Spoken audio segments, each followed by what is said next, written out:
All right. Hello, everybody, and welcome to the March 11th, 2025 iteration of the Kubernetes SIG-Windows community meeting. As always, these meetings are recorded and uploaded to YouTube, so be sure to adhere to the CNCF Code of Conduct.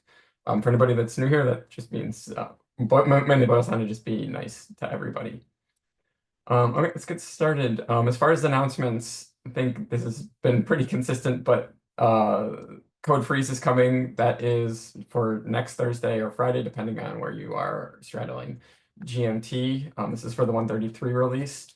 And then the following, I haven't checked, but usually the week after that is Test Freeze. So that's if there's any tests that are not part of an enhancement that's graduating that release, then there's an extra week to kind of stabilize testing for all of that. If the tests are part of an enhancement that is graduating with this release, those are expected to be in by Code Freeze. Does anybody have anything else to announce? No, we can continue.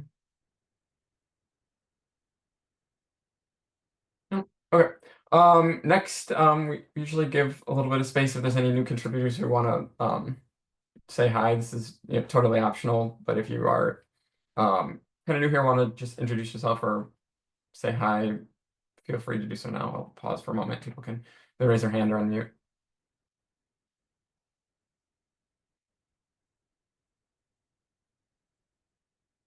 All right, I think we can start with get going with the agenda. I see this 133 release highlights GitHub discussion. Arvind, did you add this? James, did you add Yes, this? I added it. Just wanted to get some feedback from folks about what we are planning on releasing this during this release, and I can go and update the discussion. So we don't need to do this right now. We could even do this async, but just wanted to highlight it that they're asking us for feedback.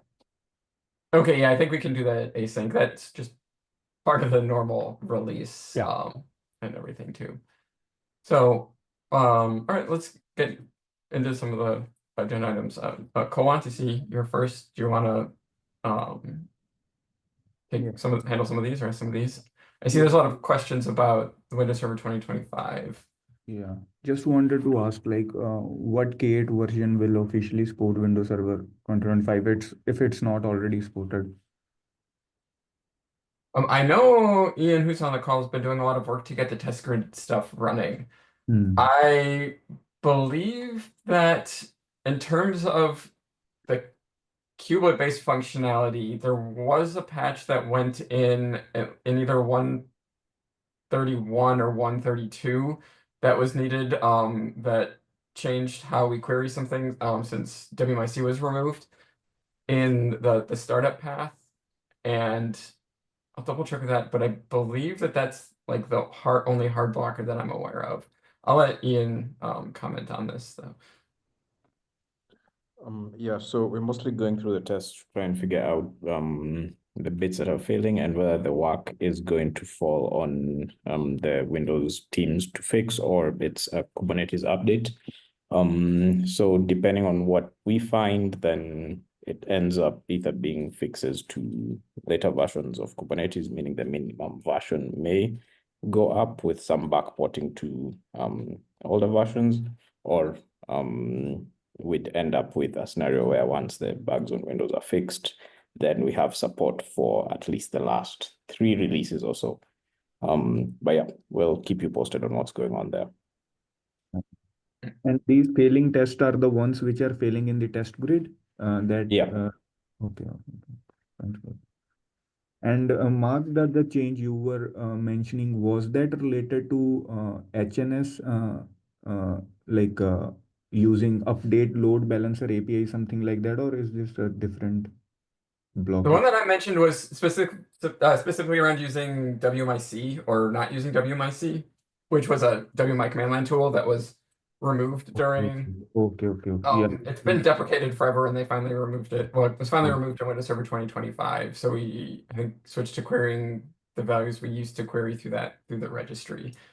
Yeah, I believe most of the failures that we're seeing are in the test grid are networking related. Is that right, Ian? I don't know if we've still narrowed it down if it's CNI specifically or HNS or just where those errors are. Yeah, so far it seems bulk of it is networking related. It's interesting, we're seeing different failures between the Flannel and Calico setups. So still digging into why the difference. Thank you. I think I have answers to my questions. Thanks. Arvind, I see you have your hand raised too. Yeah, I think Kulwant has also asked an interesting question about what will be the min K8s version, Kubernetes version for 2025. I have a feeling whenever we get to declaring support for a 2025 version, whatever version we declare it for, at that point in time, what are the currently supported Kubernetes versions? We might need to backport certain changes to some of them. I don't know, Mark. It depends upon how wide we want to, get people to use 2025. We could even say, starting from, I don't know, 134 is when we'll support, and and the previous versions will not support. But if you want to get people to adopt it, you might want to try and backport the changes that were needed to get it working in like at least the currently supported versions, right? So it might be a call we need to make. We don't need to make it right now, but I think that's the call we might need to make. Yeah, I think we need to understand where, like, what the issue is and where it is, because if it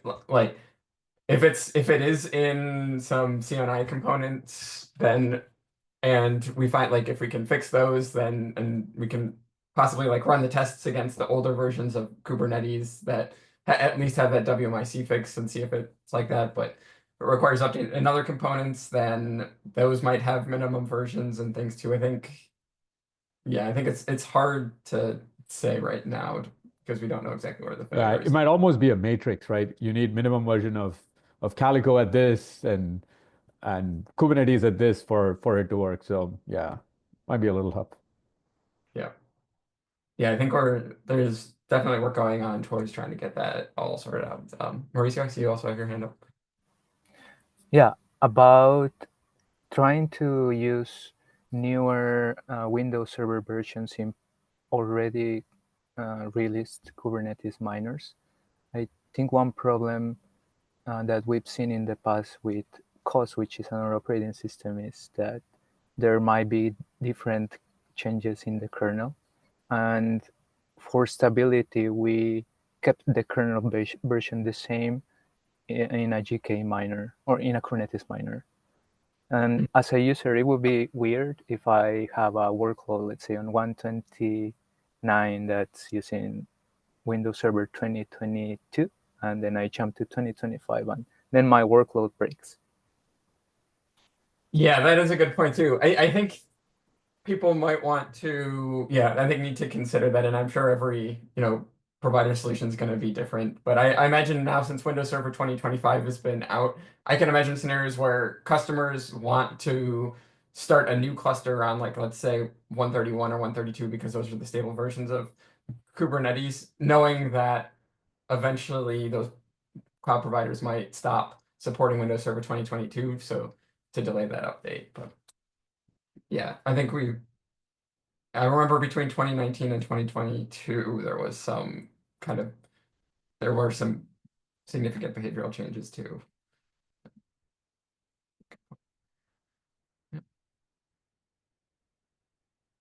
All right. Any other questions about that Windows Server 2025, or can we move on? I'm good, Mark. Thank you. Okay, thank you. Yeah, Mauricio, I see you have the next item. Thanks. Yes. So in Google Cloud, we had a tabbing test grid inside the SIG-Windows test grid space for Kubernetes tests that run on top of GC. I know that in January, these tests were removed, and I completely understand why, because no one on GC, on GKE was looking at these tests. And also, we learned that in 132, there was an issue with a go bump to 123 that broke the way storage works in Kubernetes. And Jordan was the one that helped triage the issue and figure out that it was because of this Go bump, and he made changes in the Go mode of Kubernetes so that we can disable that feature that was introduced in Go 123. Anyways, this brought a lot of visibility on Windows on GKE again. So we are actively trying to understand the current state of things and also understand how we can help, because Windows is, well, we have a lot of users in Google Cloud that are also using Windows. And the question that I had is sort of answered. I saw how you do triage of your CI tabs. I think for each tab there is an owner. Is that right? So during the CI triage, when it comes time to see our window, our test grid space, then we would need to give updates. Is that how usually works? I don't know if we have a formal kind of process. I think we'll try, like, I think the next part of the question was what is the triage process? And we've been trying to have the 15 minutes prior to this meeting be a time to get together and triage everything. And James has been leading that, doing a great job with that.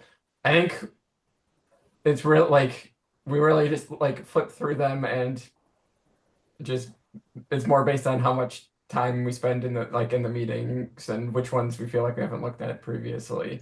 I think it's mostly best effort at the moment. James, do you want to add any flavor to that? Yeah, I think the 15 minutes before has worked for us in the past, where we kind of quickly go through and just see if there's any new issues that we don't have, any open Kubernetes issues, and then get somebody assigned to one of those to review them.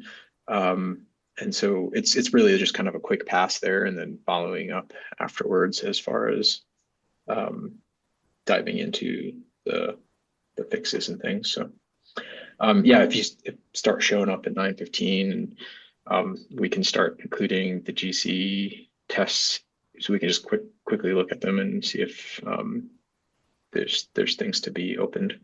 But happy to adjust and take your input and how we can improve. All right, great, thank you.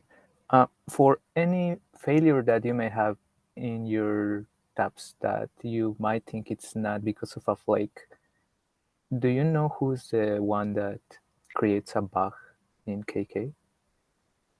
It's usually somebody that's in that meeting, which is typically me. I'd say like a lot of times it's somebody in the meeting, and we'll follow up. Or some of these are on the release informing dashboard too. So often, especially later on in the release team will file release informing bugs and tag SIG-Windows, and we'll pick those up just in Kubernetes. Yeah, so the ones that are on the release dashboard are all the main jobs. We don't include the serial slow and the HPA tests in there. It's just the main dashboards, and those are fairly stable. And so but yeah, if since we don't run CI as mandatory on every single PR in Kubernetes, we do a lot of post-submit follow-up on that, and that's worked for us so far. If something gets checked in, we usually, and that does break Windows specifically, we've been able to recover from that fairly quickly, and that's when the release team usually comes in, is because they're monitoring the release informing dashboard if something breaks hard like that. Right now our CI triggers if any Windows files are changed, and I think most kubelet changes.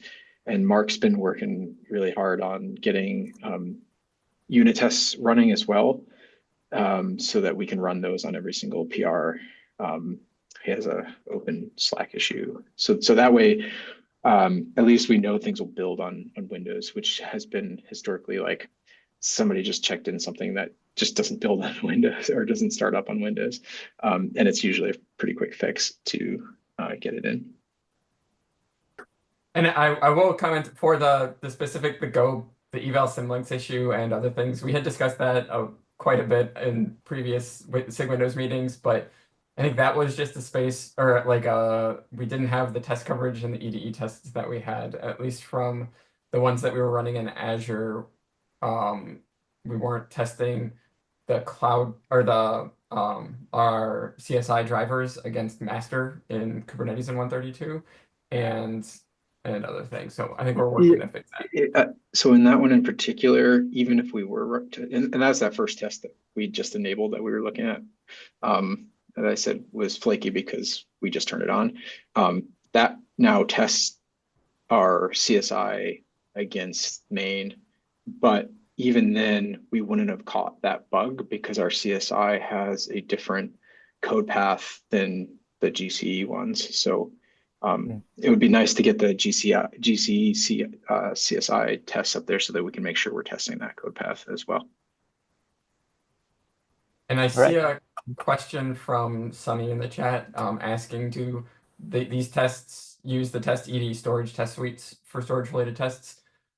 It should. We try to run as many of the tests under EDE as we can that are targeting Windows. Without opening up those tests, I can't say for sure, but if there's a couple of like I guess like tokens that we always skip on. We skip on Linux only, and I think we tend to skip on Linux only is the big one, and alpha features and things like that. If we think that those tests, the test EDE storage test suite tests can be run on Windows, we should make sure that they're enabled. We should make sure that they're like that where they're enabled and we're running them as part of these tests and on whatever the GCE test regular test paths are. So, I don't know what the names of the tests are, but here like there are a lot of storage tests here, but I'm sure this isn't exhaustive of what's checked in the EDE test code. So we need to take a look at those kind of just case by case. Good questions. Okay. See more questions from Mauricio. So I see. All right. Yeah. Thank you, James and Mark, for explaining the current state of things. And personally, I'm actually not feeling that great that we haven't contributed to SIG Windows. But hopefully, now that there is more visibility, we can. Okay. Next one is a customer issue that we have seen. I saw that Anish was in the call, but Anish, do you want to talk about it? Yeah.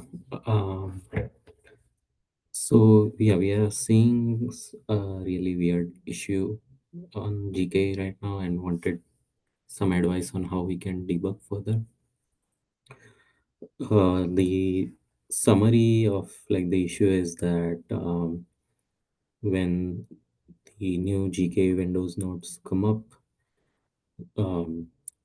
the kubelet marks the node as ready, and after the node is ready, some system pods and customer pods are scheduled on that Windows nodes, and we see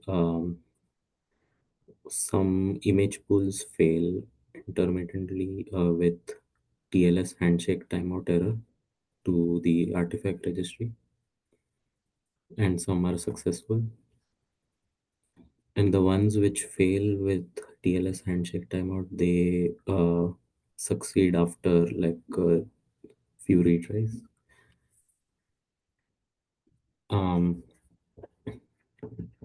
Yeah, so that's kind of like the summary of the issue.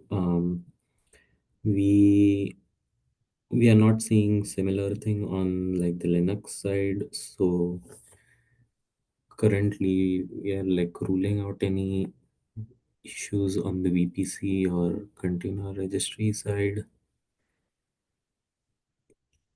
I do know that like pulling and especially unpacking container images on Windows is very resource intensive. I don't have much more insight into that. Lynn or Yuan Lin, have any of you ever seen an issue like this or kind of stress tested the container like pull or unpack? No, for me. Not that I'm aware of. The specific targeted stress tests against the image polling aspects. It sounds like this is a completely random. It's and the retries succeed. And typically the recommendation is put the retry in place because that is always a good engineer practice to have. Yeah, it could survive any kind of networking hiccups and potentially the container registry. I don't know the volume of how many requests, image polling requests are being handled simultaneously by the same Yeah, container registry. Maybe more, maybe less. yeah, So it's around like 5 or 6 images. yeah, Mm, I don't have any data to say that 5.6 mm. is more or 5.6 is far less. The container registry should be able to handle multi-magnitude of that number. I don't have anything like that in hands. I think that So they're saying that it's probably not a container registry issue. Is there any like ETW tracing that they could possibly turn on? I know that they said packet capture might not work, but maybe starting some additional ETW traces right when the node comes online before the image polls start. I'll have to come back with that. I'll ask the subject matter experts on the team regarding to the image polling, what kind of a signal that will help for further triage, further debugging. I'll take a note on myself to come back to this. Okay, what's the best way to follow up on this? Would it be to create an issue in the Windows containers repository possibly, or? Yeah, I have a Slack thread also, if that have Okay, linked. the Slack should. It's in SIG-Windows. Yeah, and then I do see Arvind, you've had your hand raised. Yeah. So Anish, one of the questions is for sure, I think you should open an issue in Windows containers, not just the Slack thread. That Slack thread will kind of get lost after a while. My other Okay. question is this happening consistently, or is this random? Yeah, it's happening consistently on all Windows nodes. Yeah, And so so it only happens during like the startup. After the node has been running for some time, we don't see this TLS handshake timeout yeah, error. I'm trying to recollect. Maybe Sebastian or Mansi might remember when we were doing this at Red Hat. There was some issues that were similar to this, but it was more to do with just the size of the Windows image itself, and when a pod was coming up, it would sometimes time out, and the retries would fix it. But I think the other issue could be it's possible. So when are you trying to pull the image? Are you trying to pull the image as part of bringing up a pod, or you're doing like a container pull independent of bringing up a pod and it's failing? Or is your pod failing to come up? It's part of the Kubernetes pod, yeah, not outside the Kubernetes stack. Yeah, I have a suspicion that it's the image is so big that when the pod is coming up and it's trying to pull the image as part of the pod coming up, it's failing. So, I mean, one of the things you could try and do is pre-pull the images on the node before trying to bring up a pod and see if that helps. But I have a suspicion that what you're really running into is, I mean, it's showing up as a TLS handshake and all that, but it's basically like you should maybe check what the pod itself is giving you feedback, like what the kubelet is saying. because it could be that the image is really big and you're just timing out, bringing up that first pod. And when you try to bring up the pod the second time, it just succeeds because I think part of the image has been pulled down and it restarts from there. So it, gets the full image down. This is the problem I think we ran into when we were working at Red Hat in the beginning. Sebastian or Mansi can give more details there, but I have a suspicion that's what's going on. Yeah, it might be good to see if you ever see this for nano server based images or only server core images, which are significantly larger and things. But James, I see you have your hand up. Yeah, I was going to say essentially the same thing. My anticipation is that, and I think I remember this, when we were first working on this, there was some issues with Containerd, like pulling the images. It's incredibly resource intensive. And so you're probably, your node is probably just under distress and is dropping that particular thing. And so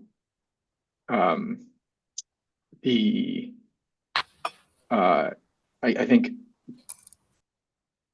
this is probably just like a resource problem inside HNS, and so we probably need to get like connected with the HNS folks or the networking folks to diagnose it.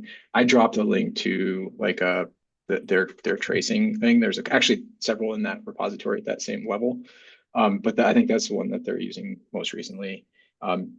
Since it is during Bootstrap, you should be able to kick that script off, and then you collect the logs, and if it's reoccurring regularly, they're going to ask for that. The networking folks are going to ask for that particular trace. You might even see something in the logs yourself if you pop it open. So yeah, you might want to check to see if you see the same thing on a larger node with the same like amount of containers and things, just to see if that is some resourcing issues. I think even if it is, we should figure out like minimum how to have a better error message for that, because it might, as Arvind said, it might not be the TLS handshake. It might just be a timeout pulling the image or unpacking the image, and things are the first like check is the TLS handshake for that. So do that. And Mauricio, I think you're muted. Thanks. We deploy a storage driver that uses a container called node driver registrar, and that one is based on nano server, which is very tiny. And we see that even for that container that's part of, we call it a system component, something that is deployed before workloads are deployed on the cluster. But the customer issue is about workloads that come after, like workload container. Okay, yeah, But it'd be good to get like more information, probably in a window in an issue like Arvind said, and then we can look at this again. Go ahead, Anish. So yeah, a quick follow about I think James mentioned resource intensive, like image pooling is resource intensive on Windows. So does by resource intensive, do you mean like the whole VM should be under some kind of resource contention, or yeah, I'm not familiar with Yeah, I Windows. think my knowledge is a little bit outdated, and I think there's been some improvements, but we had seen like especially storage and CPU utilization would go way up during the unpack phase. I'm guessing probably well, it depends on what part of the container the phase you're at. Like I imagine networking would be pretty maxed out if like during the pull phase, and then during the unpack phase, we've definitely seen CPU and like just your disk utilization go way up. Okay, we can follow up with that. I think the next one's pretty quick.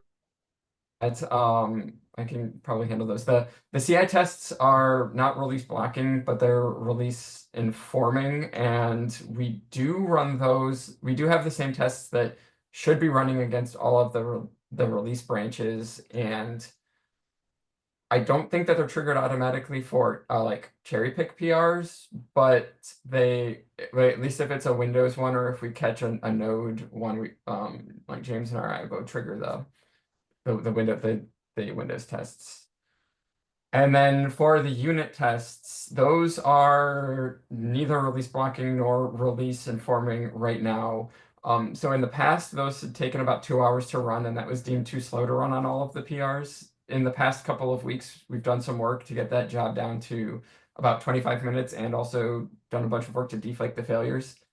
As James mentioned, the current plan is, and I started a Slack thread on this yesterday morning in the SIG release, is to run the job. I started a thread asking if we could add those to the release informing dashboard.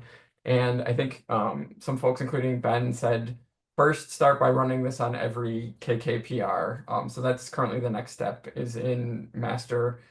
We're going to turn on the unit tests on Windows to run on all of the pull requests. I think we're going to start with package kubelet first, just to make sure it doesn't cause too much noise, and then gradually ramp that up to run on every code PR in Kubernetes.